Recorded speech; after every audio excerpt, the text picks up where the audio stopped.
Hello नमस्कार सभी को। आज हम 12th इस मैथ्स के अंदर solution of system of linear equation रैखिक समीकरण का हल इसके क्वेश्चन करने जा रहे हैं। अब ये क्या है क्या नहीं है कैसे होगा, आपको क्या करना है, मैट्रिक्स और डिटर्मिनेंट से दोनों से आपको क्या करना है, कोई भी रैखिक समीकरण हो उसको सॉल्यूशन करना है उसका। ठीक है, अब कैसे होगा, मान लीजिए कि आपके पास a11x plus a12y plus a13z equals to मैंने ले दिया b1। ठीक है, a21x plus a22y plus a23z equals to ले लिया b2। ठीक है, a31x plus a32y plus a33z equals to ले लिया b3। इस तरह से कोई भी एक रैखिक समीकरण निकाय होगा जिसके अंदर x, y, z की वैल्यू आपको फाइंड आउट करनी है। अब कैसे करेंगे कैसे नहीं करेंगे, इसके लिए आपके पास दो मेथड चलते हैं, एक तो चलता है क्रेमर रूल और एक चलता है मैट्रिक्स विधि। अब यहाँ पे बात करने जा रहे हैं क्रेमर रूल की, तो यहाँ पे सबसे पहले बात करते हैं क्रेमर रूल। क्रेमर रूल या क्रेमर विधि बोलते हैं इसको।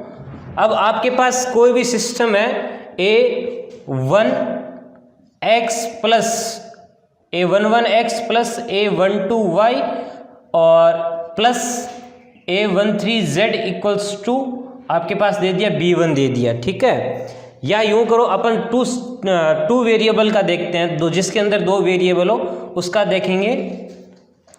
a1x plus b1y equals to आपके पास है c1, a2x plus b2y equals to आपके पास c2, जिसके अंदर खाली क्या टू वेरिएबल है, z नहीं है, x और y है। देखिए आप जितने वेरिएबल होते हैं उतनी इक्वेशन होनी चाहिए तभी वैल्यू मिलेगी, अदरवाइज नहीं मिलेगी। तो x और y दो है और दो ही इक्वेशन अपने पास। अब इसको कैसे सॉल्यूशन करेंगे देखिए, तो सबसे पहले आप लिखते हैं डेल या फिर लिखते हैं d से। ठीक है, अब इसके अंदर आपको डिटरमिनेंट बनानी है और x का कोफिशिएंट क्या है a1 है, यहाँ पे y का कोफिशिएंट क्या है b1, यहाँ पे a2 और यहाँ पे क्या हो जाएगा b2, ये हो गया d। ठीक है, इसको सॉल्यूशन करना है इसका। ठीक है, डेल की आपका क्या करना है, सॉल्यूशन करना है। फिर अपन क्या करते हैं डेल 1 निकालते हैं। डेल 1 क्या चीज़ होती है, इसको लिखते हैं d1 लिखते हैं। अब क्या करते हैं इसके अंदर, यहाँ पे जो x के दिख रहे हैं ना a1 और a2, इसको तो हटाना है, उसकी जगह ये पुट करना है c1 और c2। a1 a2 को हटा के फिर क्या करना है c1 और c2 पुट करना है। तो अपन ने ऐसे पुट कर दिया c1 एंड c2, यहाँ पे b1 एंड b2। फिर लेना अपने को डेल 2 या फिर क्या लिखते हैं d2 लिखते हैं, एक ही बात है। अब इसमें क्या करना होता है अपने को, अब यहाँ पे ये जो b1 और b2 की वैल्यू दिख रही है ना, ये इसको हटाना है, उसकी जगह c1 c2 लगाना है। तो a1 a2 इसकी जगह b1 और b2 की जगह क्या करना है, c1 और c2 लेना है। ठीक है, फिर x की वैल्यू निकालनी हो, किसको निकालनी है, यहाँ पे वेरिएबल कितने हैं x और y है, तो अपने x की वैल्यू निकालनी है। तो x की वैल्यू कैसे आएगी, देखो इसके अंदर x और y क्या है, इसके अंदर खाली y इसका y का है, इसके अंदर खाली क्या इसका x का है। तो अपने को x की वैल्यू निकालनी है, तो अपने पास डेल 1 अपॉन क्या करना है, डेल करना है। डेल 1 कौन सा हो गया ये, और डेल कौन सा है ये वाला, इसका अपॉन करोगे तो अपने पास क्या हो जाएगा, x की वैल्यू आ जाएगी। फिर y की वैल्यू निकालनी है, तो ये डेल 2 अपॉन क्या करना है, डेल करना है। तो यहाँ से क्या हो जाएगी, y की वैल्यू मिल जाएगी इस तरह से। अच्छा, शर्त ये होनी चाहिए कि डेल नॉट इक्वल्स टू क्या होना चाहिए, यहाँ पे 0 होना चाहिए। ठीक है, ये सिस्टम होगा तब भी होगा। अच्छा, इसके बाद में अपने पास भाई इसके सॉल्यूशन मिलेंगे या फिर नहीं मिलेंगे, उसका कैसे पता लगाएं, ये इसी के अंदर आता है। तो पता कैसे लगाएं, इसमें क्या होता है कि पहली कंडीशन है कि अगर a1 upon a2 not equals to b1 upon b2 हो, तो यहाँ पे क्या होगा, सिस्टम होगा ना वो क्या होगा, कंसिस्टेंट होगा। कंसिस्टेंट का मतलब अपने को वैल्यू मिलेगी। ठीक है, एंड यूनिक सॉल्यूशन होगा। क्या होगा, यूनिक सॉल्यूशन, मतलब यहाँ पे जो निकाय है वो संगत होगा, वह यूनिक का मतलब अद्वितीय हल प्राप्त होता है। ठीक है, दूसरी कंडीशन है कि आपके पास a1 upon a2 equals to b1 upon b2 पर not equals to c1 upon c2 आ जाए, तो यहाँ पे क्या होगा, सिस्टम होगा वो असंगत होगा, इनकंसिस्टेंट और एंड नो सॉल्यूशन होगा, मतलब आपके पास कोई हल विद्यमान नहीं होगा। ऐसी कंडीशन होती है, ये अपन ने पहली क्लासों में पढ़ चुके हैं। थर्ड है कि अगर आपके पास A1/A2 equals to B1/B2 equals to C1 upon क्या हो जाए, C2 हो जाए, तो फिर क्या होगा, सिस्टम है ना वो इनकंसिस्टेंट होगा और इसके अंदर इनफाइनाइट सॉल्यूशन विद्यमान होगा, मतलब असंगत तथा अनंत हल विद्यमान होते हैं।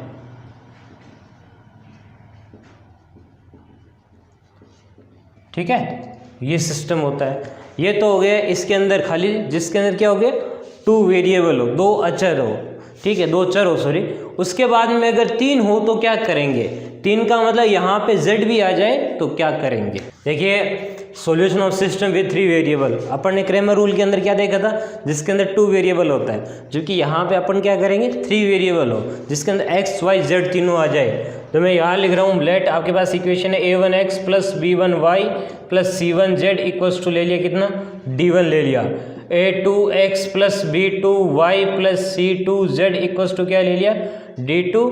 A3x plus B3y plus C3z equals to ले लिया अपन ने D3। अब अपने को क्या करना है, क्रेमर रूल से देखना है, तो डेल की वैल्यू निकालनी पड़ेगी, चाहे डी नहीं ले लो। अब इस कंडीशन में क्या हो जाए, एक्स कोएफिशिएंट एक्स में ले लो, A1 A2 A3 B1 B2 B3 C1 C2 C3, ये तो आ गया डेल की वैल्यू। अगर अपने को डेल 1 की वैल्यू चाहिए तो यहाँ पे क्या करना है, इस x वाली जगह है ना, ये x के कोएफिशिएंट होते हैं, उसकी जगह ये वाले लिखने आगे वाले। तो यहाँ पे क्या हो जाएगा, D1 D2 D3 हो जाएगा, यहाँ पे D1 D2 D3 और B1 B2 B3 C1 C2 C3, ये किसकी वैल्यू आ गई, डेल 1 की वैल्यू आ गई।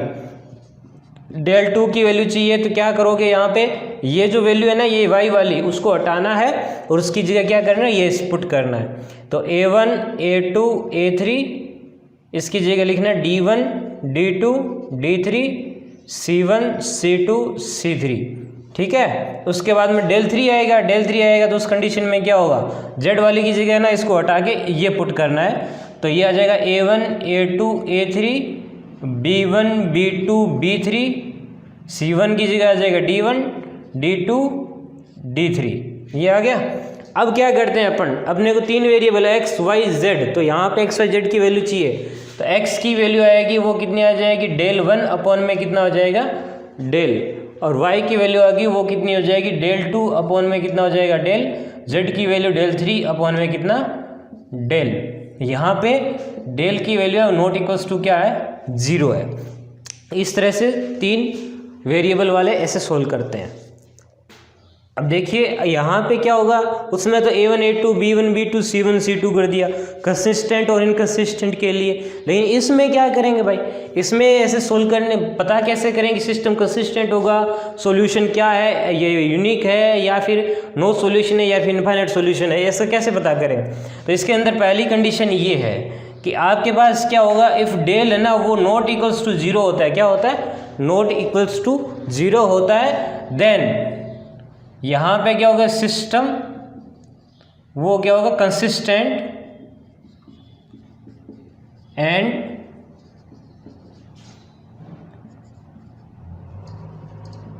Has unique solution. ठीक है, मतलब क्या होगा, ये निकाय है वो संगत होगा और इसमें अद्वितीय हल विद्यमान होगा।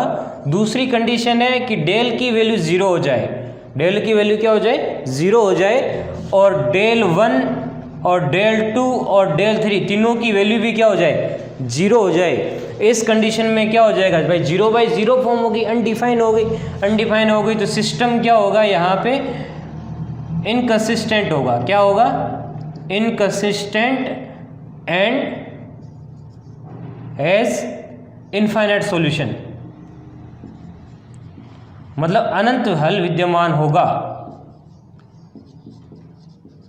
ठीक है। तीसरी कंडीशन है कि अगर आपके पास क्या हो जाए, डेल इक्वल्स टू 0 हो जाए, क्या हो जाए 0 हो जाए, और del 1 del 2 and del 3 one of any 3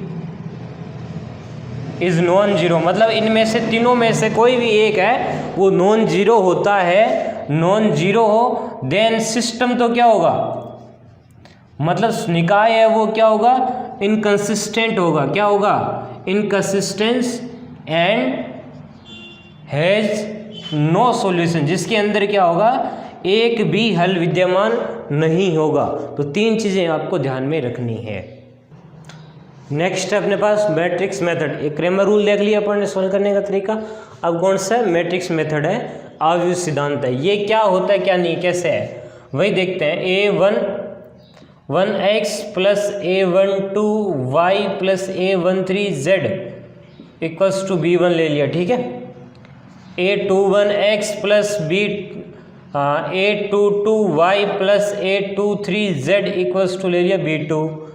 a31x plus a32y plus a33z equals to ले लिया b3। अब इसको सॉल्यूशन करना है, अब कैसे करेंगे कैसे नहीं करेंगे, तो क्या मैं इसको इस तरह से लिख सकता हूँ, x के कोफिशिएंट इसको एक साथ लिख लिया, a11 a21 a31 a12 a22 a32 a13 a23 a33 और यहाँ लिख दिया मैंने x y z और इक्वल्स टू लगा दिया b1 b2 एंड b3। देखिए इसको इससे मल्टीप्लाई करोगे तो ये आएगा, इसको इससे मल्टीप्लाई करोगे तो b2 आएगा, इसको इससे मल्टीप्लाई करोगे तो b3 आएगा।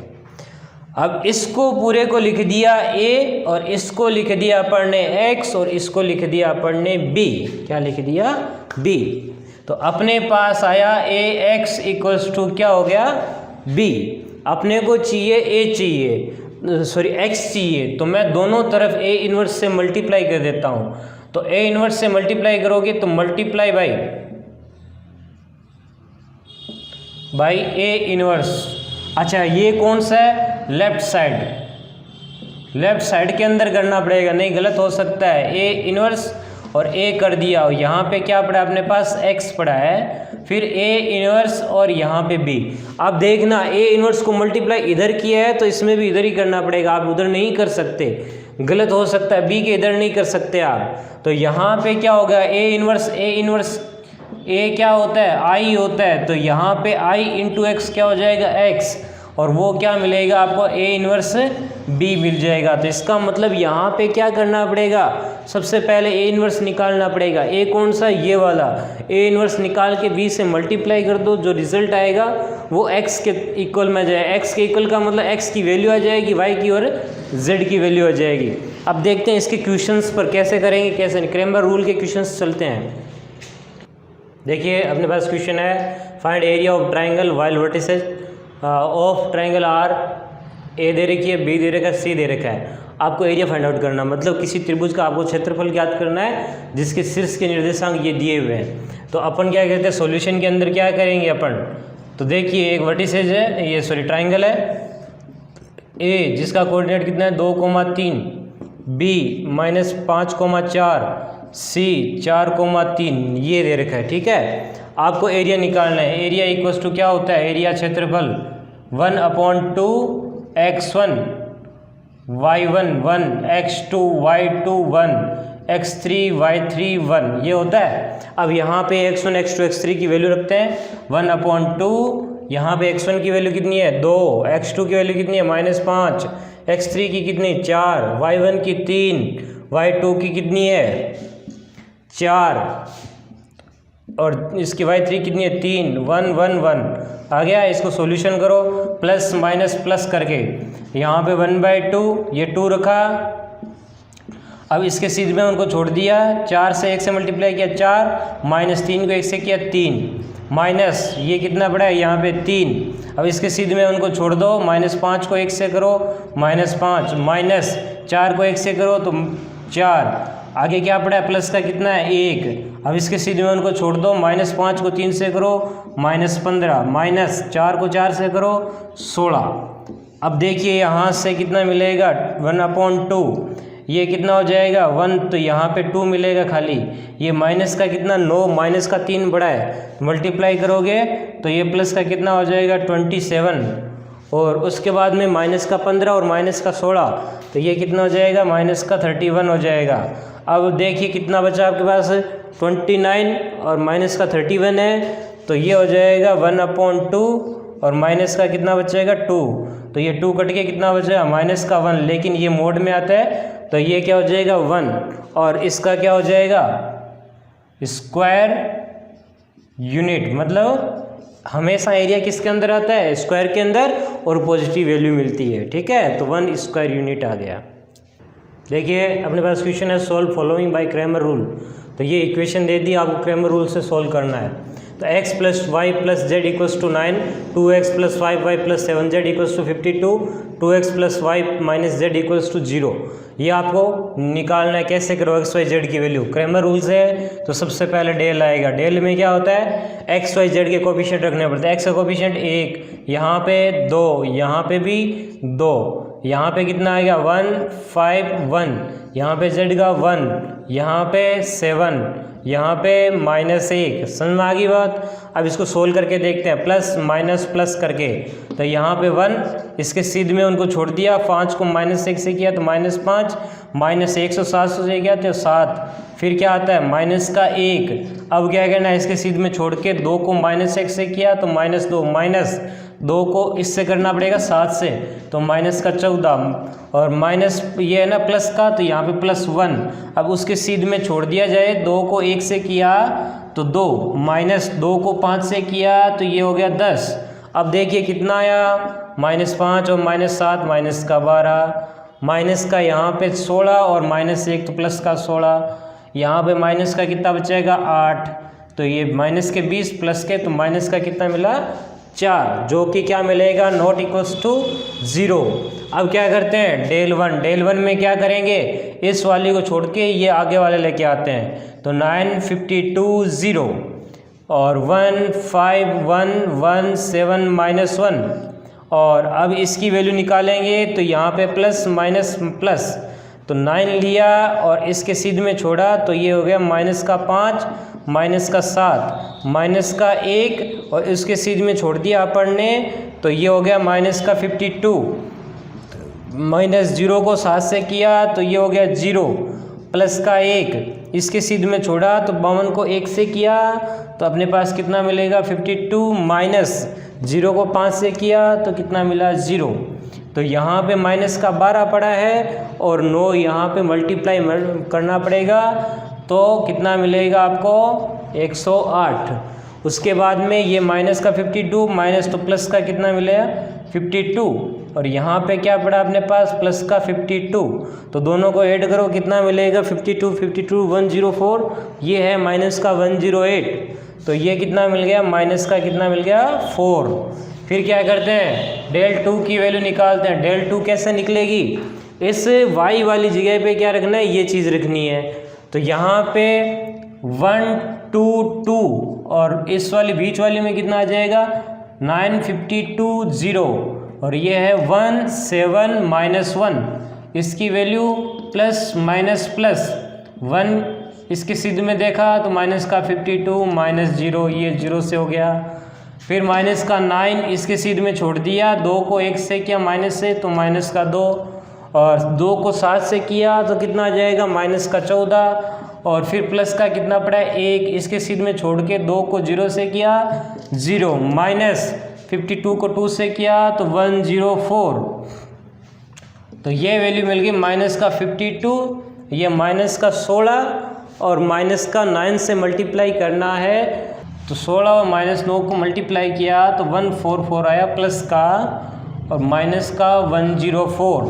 तो अब आप माइनस वाले को और प्लस वाले को आप हटाओगे तो आपके पास मिलेगा -104, और ये हो जाएगा 106 156 माइनस का, और प्लस का पड़ा है 144, तो आपके पास मिलेगा 6 और 6 12, माइनस का 12 मिल जाएगा यहाँ से।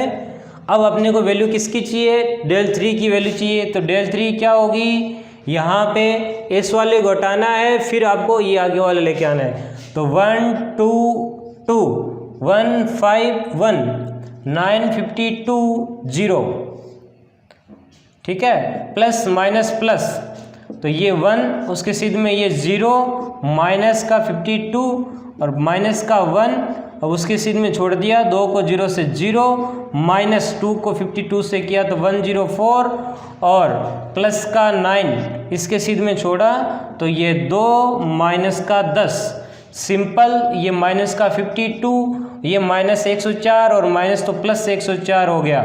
यहाँ पे माइनस का 8 बचेगा और प्लस का 9 बचेगा, तो ये हो जाएगा माइनस का 72। अब 72 और माइनस 52 को जोड़ेंगे तो अपने पास आएगा, कितना आएगा, माइनस का 124 और प्लस का पड़ा 104, तो ये अपने पास बच जाएगा माइनस का 20, ठीक है। अब x की वैल्यू चाहिए तो क्या करना पड़ेगा, del 1 अपॉन del 1 की वैल्यू कितनी पड़ी है, माइनस का 4, इसमें डिवाइड किसका करना है, del का, del की वैल्यू कितनी पड़ी है, माइनस 4, तो कितना आया 1। अगर अपने को y की वैल्यू चाहिए तो del 2 अपॉन del करेंगे, del 2 की वैल्यू कितनी है, माइनस का 12 अपॉन माइनस का 4, तो ये आ गया 3, और z की वैल्यू चाहिए तो del 3 अपॉन del करेंगे, del 3 की वैल्यू माइनस का 20 और इसकी पड़ी है माइनस 4, तो ये प्लस का 5, ये सारे क्या हो गए, इसके आंसर हो गए, ठीक है। देखिए अपने पास क्वेश्चन है, solve following system by matrix method. अपने पास 2x minus Y plus 3z equals to 9, x plus Y plus Z equals to 6x minus Y plus 6 Z equals to 2। आपको a दिया हुआ है, a इनवर्स आप find out करना है और इक्वेशन को सोल्व करनी है। चलो ठीक है, आपको a दिया हुआ है, a इसी से बनाया हुआ है, a इनवर्स आपको निकालना है और इक्वेशन सोल्व करनी है।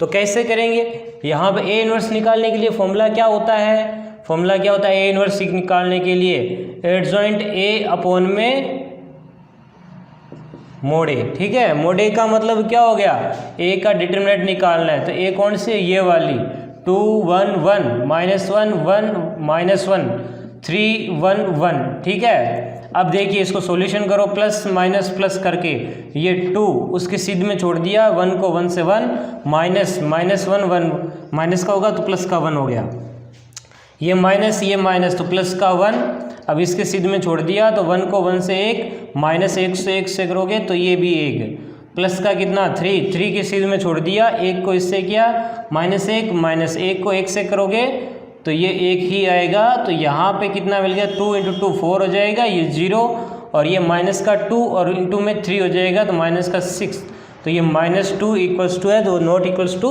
0। अब क्या करते हैं अपन, ए मोड ए आ गया, एडजॉइंट ए निकालना है। एडजॉइंट ए निकालने के लिए फॉर्मूला क्या बताया था, Cij का ट्रांसपोज, सिंपल।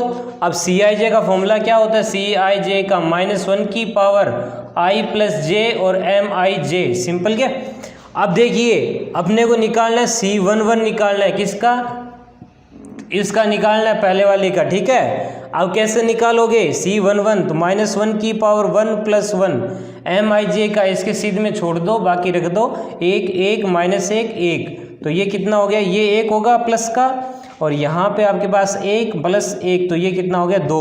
C12 चाहिए तो -1 की पावर 1 प्लस 2, और यहाँ पे इसके सीध में छोड़ दो तो ये वो मिलेगी वैल्यू माइनर की 1 1 1 1। देखिए इसको इससे, तो यहाँ पे कितना हो जाएगा, ये नेगेटिव आएगा लेकिन ये 0 हो गया, क्यों, क्योंकि अपने पास 1 में से 1 जाएगा तो ये 0। फिर क्या करते हैं, C13 निकालते हैं। C13 निकालने के लिए क्या करेंगे, -1 की पावर 1 प्लस 3। अब यहाँ पे इसके सीध में उनको छोड़ दिया तो यहाँ पे 1 1 1 -1, तो ये 4 हो गया, -1 की पावर 4 प्लस का होता है, ये -1 और -1, तो ये हो जाएगा -2। अब मैं निकालता हूँ यहाँ से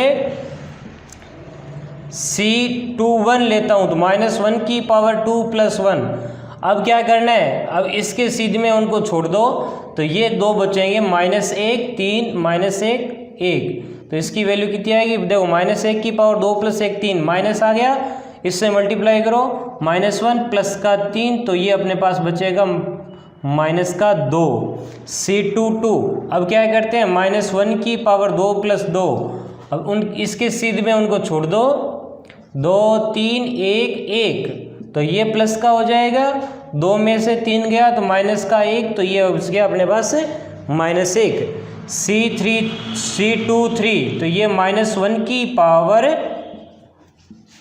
2 + 3। अब क्या करना है, इसके सीध में छोड़ दिया तो ये बचेगा, तो वह 2 -1 और यहाँ पे 1 -1, ठीक है। तो मल्टीप्लाई किया तो ये 5, तो ये माइनस का, फिर ये -2 और माइनस +1, तो अपने पास बचेगा +1। फिर करते हैं अपन कौन किसकी वैल्यू निकालते हैं, C31 की, तो -1 की पावर 3 + 1। अब देखो इसके सीध में उनको छोड़ दिया तो ये बचेगा -1 3 1 1, तो इसकी वैल्यू कितनी होगी, 3 + 1 प्लस, तो यहाँ पे -1 -3, तो यह बच गया -4 C32। तो ये कितना हो गया, C32 की वैल्यू इसके सीध में -1 की पावर 3 + 2 और इसके सीध में उनको छोड़ दो तो ये 2 मिलेगा, 2 3 1 1। आपके पास ये माइनस होगा 2 -3, तो -1, तो प्लस का कितना हो गया 1। C33 -1 की पावर 3 + 3, फिर इसके सीध में छोड़ दिया 2 -1 1 और 1, तो ये हो गया प्लस का, और यहाँ से देखोगे 2 + 1, तो ये कितना हो गया 3। तो Cij क्या हो गया, C11 आ रहा है 2, C12 आ रहा है 0, C13 आ रहा है -2, इसकी वैल्यू 21 की वैल्यू आ रही है -2, इसकी वैल्यू -1, यहाँ पे +1, फिर -4 +1 3। अब मेरे को एडजॉइंट A निकालना है, तो Cij का ट्रांसपोज, तो क्या करना है, ट्रांसपोज कर दो, रो है उसको कॉलम, कॉलम है उसको रो, तो 2 0 -2 -2 -1 1, इसको ऐसे कर दिया। अब इसकी बारी, इसको ऐसे कर दो, तो -4 1 3, ये हो गया एडजॉइंट, सिंपल। अब निकालना है A इनवर्स। देखिए Cij की ट्रांसपोज निकाल लिया, अपने पास डिटरमिनेंट A की वैल्यू पता है, तो A इनवर्स के लिए फॉर्मूला क्या बताया था, एडजॉइंट A/mod A, ठीक है। एडजॉइंट A क्या था, आपके पास वो आया हुआ है, तो ये है 2 -2 -4 0 -1 1 -2 1 3, और अपॉन में कितना करना है -2, तो A इनवर्स की वैल्यू कितनी आ गई, -1/2 2 0 -2 -2 -1 1 -4 1 3, ये होगी A इनवर्स की वैल्यू। अब आपने को क्या बोला है, सोल्व इक्वेशन फाइंड आउट करनी है, तो अपने को क्या करना पड़ेगा, तो ये मैंने क्या बताया था आपको, इसको लिखना है x का कोफिशिएंट 2 1 1, y का -1 1 -1, फिर 3 1 1, फिर क्या लिखना है अपने को, x y z equals to में b की 1 की वैल्यू 9 6 2, ये क्या है a, क्यों, ये और ये देखो दोनों सेम है, फिर ये क्या हो गया x, ये क्या हो गया b, तो a x equals to b है, तो x equals to formula direct a inverse b, तो x equals to a inverse की वैल्यू कितनी पड़ी है, ये पड़ी -1/2, ये हो गया 2 0 -2, और ये -2, फिर -1 1 4 -1 3, ये 1 3, मल्टीप्लाई किससे करना है, b से, b कौन से, ये आगे वाला, या इसको लिख लो 9 6 2, ठीक है। फिर अपने को क्या करना पड़ेगा, इनकी वैल्यू निकालनी पड़ेगी। देखिए